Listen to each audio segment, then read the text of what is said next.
بسم الله الرحمن الرحيم. هل أتاك حديث الغاشية؟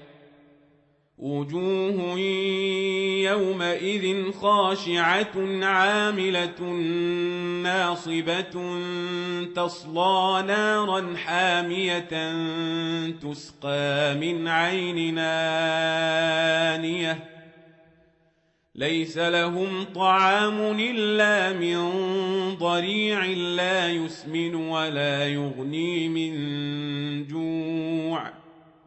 وجوه يومئذ ناعمة لسعيها راضية في جنة عالية لا تسمع فيها لاغية فيها عين جارية فيها سرر مرفوعة وأكواب موضوعة ونمارق مصفوفة وزرابي مبثوثة أفلا ينظرون إلى الإبل كيف خلقت وإلى السماء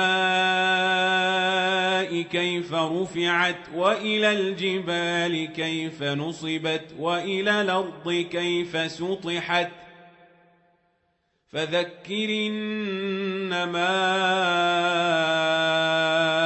أنت مذكر لست عليهم بمسيطر إلا من تولى وكفر فيعذبه الله العذاب الأكبر إن إلينا